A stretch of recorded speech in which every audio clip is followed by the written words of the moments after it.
इष्ट देव क्या होते हैं? ये इष्ट देव कौन है? ये इष्ट देव क्या काम है इनका? आपने बहुत सुना होगा इनके बारे में कि हमारे इष्ट देव ये हैं, उनके इष्ट देव ये हैं। क्या किया है आज तक इन्होंने हमारे लिए? कैसे मनाया जाता है इष्ट देव को? कभी आपने जाना? सोशल मीडिया के थ्रू आपको बहुत सारे वीडियोस मिलेंगे जिसमें आपको बताया गया होगा कि इस राशि के ये इष्ट देव हैं और उस राशि के ये इष्ट देव हैं।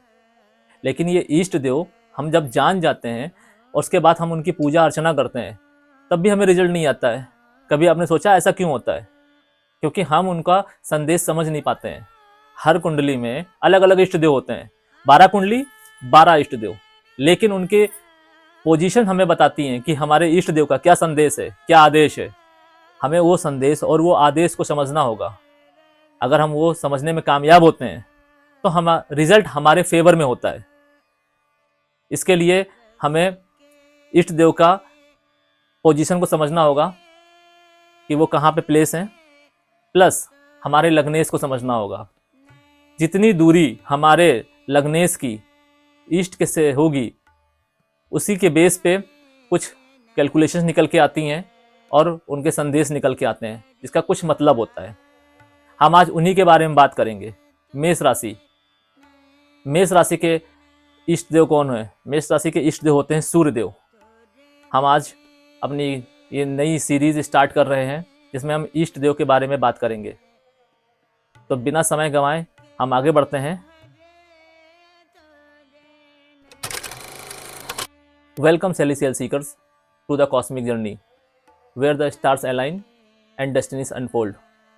मैं यहाँ हूँ ताकि आपको ब्रह्मांड के रहस्यों के माध्यम से गाइड कर सकूँ और ज्योतिष के ज्ञान से आगे का मार्ग प्रकाशित कर सकूँ।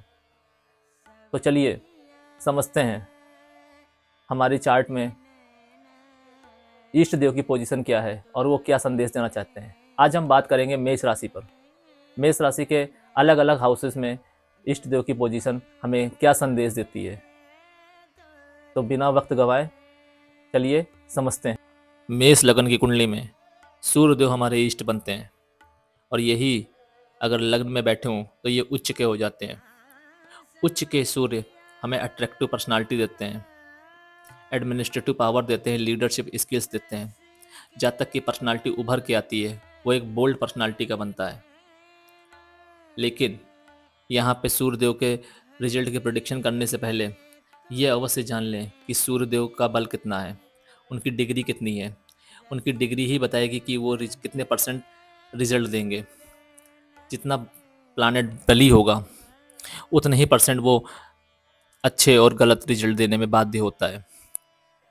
यहाँ से सूर्यदेव 7वीं दृष्टि डालेंगे तो आपके दाम्पत्य जीवन को अच्छा करेंगे, आपके डेली वेजेस को अच्छा करेंगे, रोज़ नए नए रास्ते खोलेंगे। जातक कभी भी धन को लेके दुखी नहीं रहेगा, पार्टनरशिप में उसको फ़ायदा दिलवाएंगे। जैसा कि सूर्य 5वें स्थान के मालिक हैं तो जातक को प्रेम संबंध भी दिलवाएंगे और उसकी इनिशियल एजुकेशन में भी सहायता करेंगे। जातक धार्मिक भी होगा, लेकिन इसके साथ साथ जातक को ईगो भी देगा। इस ईगो पे ही हमें नियंत्रण करना चाहिए। अगर जातक इस पर नियंत्रण कर लेता है तो सूर्यदेव उसको फर्श से अर्श तक ले जाएगा।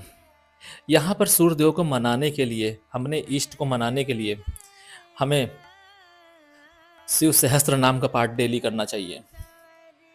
अगर हम शिव सहस्त्र नाम का पाठ डेली करते हैं तो हमारे इष्ट हमारे फेवर में रहेंगे, हमें अच्छे रिजल्ट देंगे। यहाँ पे सूर्यदेव ये बताना चाह रहे हैं खुद लग्न में बैठ के कि आपकी पर्सनालिटी ही आपका सब कुछ है।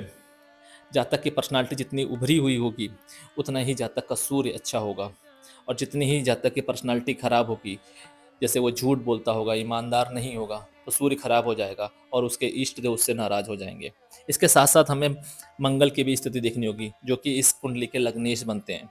लग्नेश का भी बली होना बहुत ज़्यादा अनिवार्य है। अगर लग्नेश कमज़ोर होंगे तो भी सूर्यदेव उतना अच्छे रिजल्ट नहीं देंगे जो उनको देना चाहिए। इसलिए लग्नेश की स्थिति जरूर देखें, कहीं लग्नेश कमज़ोर या पीड़ित तो नहीं है। अगर लग्नेश कमज़ोर या पीड़ित हो तो उसके उपाय अवश्य करने चाहिए। नहीं तो इस कुंडली में बंदर बांट हो जाएगा, क्योंकि इस कुंडली का राजा जो है वो है मंगल देव और ग्रहों के राजा हैं सूर्य देव। अगर कहीं त्रिकोण में या केंद्र में सूर्य और मंगल की युति होती है सातवां स्थान को छोड़ के, क्योंकि यहाँ पे सूर्यदेव नीच के हो जाते हैं 10th हाउस में, 4th हाउस में और लग्न में, तो ये जातक के लिए बहुत अच्छा हो। अगर सूर्यदेव द्वितीय स्थान में होते हैं जो कि शुक्रदेव का स्थान है, तो यहाँ पर हमें शुक्रदेव की स्थिति देखनी होगी। हमें देखना होगा कि शुक्रदेव मजबूत स्थिति में है या नहीं है, और साथ ही साथ हमें यह भी देखना होगा कि द्वितीय स्थान पर किसी पाप ग्रह की दृष्टि तो नहीं आ रही है, जैसे शनि, राहु, केतु। अगर ऐसा नहीं है तो इस कुंडली में सूर्यदेव अति योग कारक होकर धनेश का कार्य करेंगे, जो जातक को अपनी दशा अंतरदशा में धन से रिलेटेड कोई भी कमी नहीं आने देंगे और पूर्व में आई धन से रिलेटेड प्रॉब्लम को भी दूर करेंगे। साथ ही साथ सूर्यदेव जातक को पैतृक संपत्ति दिलवाने में भी मदद करेंगे। इसके साथ साथ सूर्यदेव जातक की वाणी में एक रौब लाएंगे, जिसके बल पर जातक अपने अधिकांश कार्य करवा सकेगा या बनवा सकेगा। अधिकांश कार्य इसलिए कि कोई भी ग्रह पूर्णतया योग कारक और कोई भी ग्रह पूर्णतया मारक नहीं होता है। हम उससे रिलेटेड कार्य, अधिकांश कार्य को ही करवा सकते हैं, सारे कार्यों को नहीं। हमें यहाँ से सूर्यदेव 7वीं दृष्टि 8वें हाउस में डालेंगे तो जातक को उसके ससुराल में पूजनीय बना देंगे। जातक की ससुराल में अपने बहुत चलेगी। साथ ही साथ अपनी दशा अंतरदशा में जातक का रुझान गुप्त विद्याओं या किसी ऐसी शिक्षा पे तरफ अट्रैक्ट करेगा जो बहुत एडवांस लेवल की होगी, और जातक जरा से प्रयास में ही उस शिक्षा में उत्तीर्ण हो जाएगा, वो गुण सीख लेगा, जिसका उपयोग करके वो भविष्य में नाम अर्जित करेगा। साथ ही साथ सूर्यदेव 5वें हाउस के भी लॉर्ड हैं, तो जातक को लव अफेयर, रोमांस से रिलेटेड कोई दिक्कत नहीं देंगे। जातक धार्मिक होगा और उसकी इनिशियल एजुकेशन भी सही समय पर पूरी होगी। कि हमें किसी भी ग्रह को प्रेडिक्ट करने के लिए उस लग्न के लग्नेश की स्थिति जाननी बहुत ज़रूरी है। इस कुंडली में भी हमें लग्नेश यानी कि मंगल देव की स्थिति देखनी बहुत ज़रूरी होगी। अगर लग्नेश मजबूत स्थिति में है तभी सूर्यदेव ये रिजल्ट दे पाएंगे, तभी सूर्यदेव को बल मिलेगा। अगर लग्नेश कमज़ोर है तो सूर्यदेव को उतना बल नहीं मिलेगा।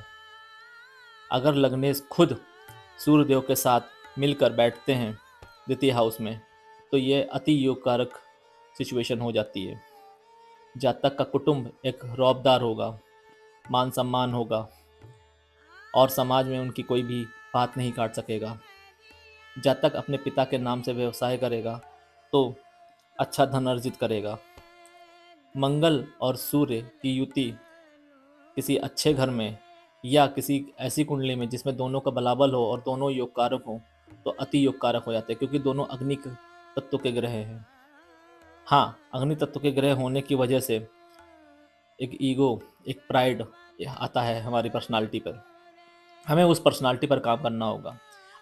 यहाँ पर हमें अपने इष्ट देव को मनाने के लिए शिव तांडव स्रोत का पाठ करना चाहिए। रावण रचित शिव तांडव स्रोत। जब हम रावण रचित शिव तांडव स्रोत का पाठ करेंगे तो हमारे इष्ट देव हमें पॉजिटिव रिजल्ट देने के लिए बाध्य होंगे। यहाँ पर सूर्यदेव हमें यही संदेश देना चाहते हैं, जिसका हमें अनुसरण और पालन। अगर सूर्यदेव 3rd हाउस में बैठते हैं जो कि बुध देव का स्थान है, तो हम ये देखेंगे कि बुध देव की क्या स्थिति है, बुध देव बली है या नहीं। साथ ही हम ये भी देखेंगे कि शनि देव, राहु देव और केतु देव की दृष्टि तो नहीं है 3rd हाउस पे। अगर ऐसा नहीं है तो सूर्यदेव अपनी दशा अंतरदशा में जातक को पराक्रमी बनाएंगे, साथ ही साथ उसके छोटे भाई बहनों के साथ संबंध मधुर करेंगे। इसमें हम ये भी देखेंगे कि मंगल देव की क्या स्थिति है। अगर मंगल देव बली होके 3rd हाउस में सूर्यदेव के साथ बैठते हैं तो ये दिग्बली हो जाता है इस कुंडली के लिए। मंगल देव 3rd हाउस में दिग्बली हो जाते हैं। 3rd हाउस पराक्रम का हाउस है और मंगल देव सेनापति हैं। बिना पराक्रम के सेनापति ही क्या। यहाँ पर सूर्यदेव अपनी दशा अंतरदशा में मंगल देव के साथ मिलकर जातक को महापराक्रमी बनाएंगे, जिसका लाभ जातक के छोटे भाई बहनों को भी मिलेगा। जातक अपने छोटे भाई बहनों के साथ मिलकर कुछ नया व्यवसाय या कोई ऐसा कुछ काम कर सकता है जिसके दम पर जातक का समाज में यश, नाम, कीर्ति होगी। जातक अपनी इस यश कीर्ति को काफ़ी लंबे समय तक भुना सकता है और आगे की पीढ़ियों तक भी पहुंचा सकता है।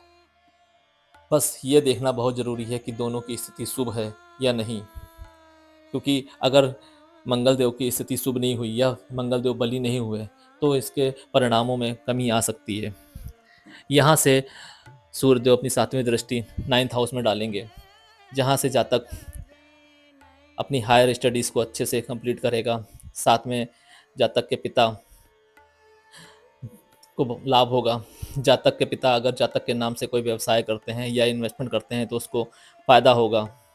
जातक का धार्मिक कार्यों में रुझान लेगा, दान धर्म कर्म करेगा।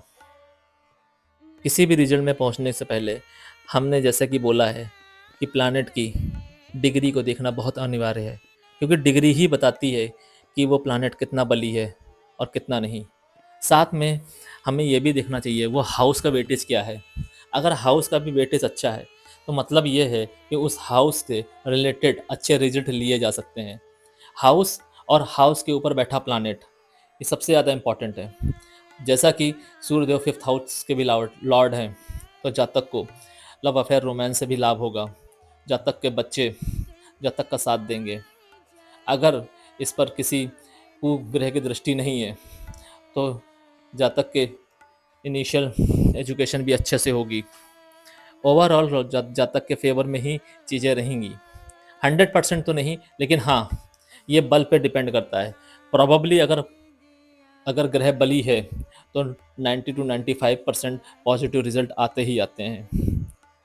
हम 100% की प्रिडिक्शन इसलिए नहीं दे सकते क्योंकि कोई भी ग्रह, जैसा कि मैं कहता हूँ कि कोई भी योग कारक ग्रह 100% योग कारक नहीं होता है और कोई भी ग्रह 100% मारक नहीं होता है। इसलिए हमें ग्रहों की स्थिति को हमेशा जानना और समझना चाहिए। अगर सूर्यदेव 4th हाउस में बैठते हैं जो कि चंद्रदेव का है, तो हमें यह देखना होगा कि चंद्रदेव की स्थिति क्या है। चंद्रदेव बली हैं या कमजोर। अगर चंद्रदेव बली होकर किसी शुभ स्थान पर बैठे हैं तो सूर्यदेव अपनी दशा अंतरदशा में जातक को घर, गाड़ी, मकान देने के लिए बाध्य होंगे। साथ में हमें यह भी देखना होगा कि 4th हाउस में शनि देव, राहु देव और केतु देव की दृष्टि तो नहीं पड़ रही है। और जैसा कि मैंने डिस्कस किया, प्रथम हाउस, द्वितीय हाउस, तृतीय हाउस में मंगल देव और सूर्य देव की युति को लेके, अगर वो युति 4th हाउस में बनती है तो यहाँ पर मंगल देव नीच के हो जाएंगे, जो कि इस कुंडली और इस हाउस दोनों के लिए शुभ नहीं है। उस कंडीशन में इस कुंडली में शुभ परिणामों में कमी आएगी। लेकिन अगर साथ ही 4th हाउस में चंद्रदेव, सूर्यदेव और मंगल देव आकर बैठते हैं, उस कंडीशन में नीच भंग राजयोग तैयार हो जाएगा, जिसे हम लक्ष्मी योग के नाम से भी जानते हैं। और उस कंडीशन में चंद्र और सूर्य की दशा अंतरदशा में जातक को घर, गाड़ी, मकान मिलेगा। यहाँ से सूर्यदेव अपनी 7वीं दृष्टि 10th हाउस में डालते हैं तो जातक को सेना से रिलेटेड चीज़ों से लाभ होगा। जातक सेना में, पुलिस में, आर्मी में जा सकता है, गन हाउस खोल सकता है, मेडिकल स्टोर खोल सकता है, डॉक्टर बन सकता है। जातक के पिता को फायदा हो सकता है। जातक की अगर अदर प्लैनेट की पोजीशन को देखें तो जातक के पिता की उम्र भी लंबी हो सकती है। जातक के पिता का व्यापार बढ़ सकता है। साथ ही साथ हम अदर्स प्लैनेट के बल को भी देखेंगे, अदर्स प्लैनेट की दृष्टि को भी देखेंगे। अगर 10th हाउस में पड़ रही है तो, जैसे राहु, केतु, शनि। 5वें हाउस के लॉर्ड भी शनि है, सॉरी सूर्य हैं, तो सूर्य हमारे लव अफेयर, रोमांस को बढ़ाएंगे। जातक के बच्चों से अच्छे संबंध होंगे, इनिशियल एजुकेशंस को अच्छा करेंगे। ये सारी चीज़ें सूर्यदेव करेंगे जब वो शुभ स्थिति में होंगे। जैसा कि हमने कहा कि इस कुंडली के ईष्ट भी सूर्यदेव हैं, तो सूर्य देव में अगर चौथे हाउस में होते हैं तो उनको मनाने के लिए हमें अपने घर में पीतल के सूर्य देव लगाने चाहिए पूर्व दिशा की ओर। और अगर हम ऐसा करते हैं तो हम अपने इष्ट को अच्छे से मना पाएंगे, अच्छे से कन्विंस कर पाएंगे, उनके संदेश को समझ पाएंगे। साथ में हम अगर एक सूर्य अपनी गाड़ी में भी रखते हैं, अपनी गाड़ी में लगाते हैं, तो भी वो हमारे लिए अच्छा है। वो हमारे लिए एक प्रोटेक्शन क्रिएट करेगा। शायद मैं भूल गया, थर्ड हाउस में जब मैं सूर्य की पोजीशन को डिस्कस कर रहा था तो मैंने आपको नहीं बताया कि थर्ड हाउस में सूर्य को किस तरीके से मनाना है। थर्ड हाउस में अपने इष्ट को मनाने के लिए हमें घोड़े को चने और गेहूँ खिलाने चाहिए। अगर हम घोड़े को चने और गेहूँ खिलाएंगे तो हमारे इष्ट प्रसन्न होंगे। ये वो रेमेडीज़ मैं बता रहा हूँ जिससे करके हम अपने इष्ट को अच्छे से मना सकते हैं। लेकिन एक ज़रूरी बात जो हमें कभी नहीं भूलनी चाहिए, इष्ट को मनाने का मतलब ये नहीं है कि हम अपने कुल देवी देवता को भूल जाएं। कभी भी अपने अगर कुल देवी देवता को भूल कर अगर आप किसी भी देव को मना रहे हैं, चाहे वो आपका इष्ट ही क्यों ना हो, आपको रिजल्ट नहीं मिलेंगे। आपको अपने कुल देवी को साथ में लेके चलना है, अपने पूर्वजों को नहीं भूलना है। उसके बाद आप अपने इष्ट को मनाइए। जो भी रेमेडीज हम दे रहे हैं, आपका सूर्य कहाँ पे बैठा है उसके हिसाब पे, तब आप अगर आप ये करते हैं तो आपको अपने इष्ट के बेहतर रिजल्ट मिलेंगे।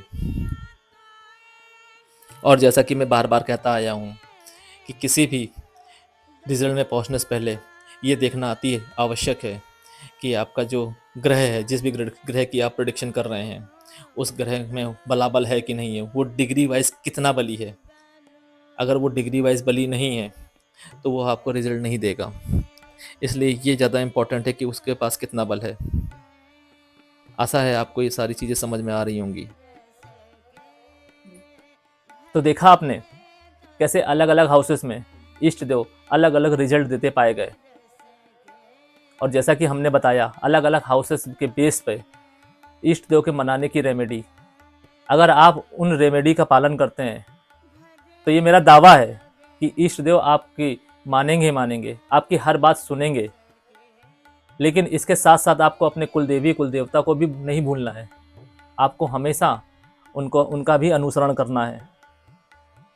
इसके अलावा लग्न की स्थिति, हमारे लग्नेश की स्थिति जरूर देखनी है। लग्नेश कभी भी पीड़ित और कमज़ोर नहीं होना चाहिए। अगर आपका लग्नेश कमज़ोर या पीड़ित पाया गया तो इष्ट देव आपके कितने भी अच्छी स्थिति में हो, भले ही वो उच्च के ही क्यों ना हो, वो आपको अच्छा रिजल्ट देंगे ही नहीं।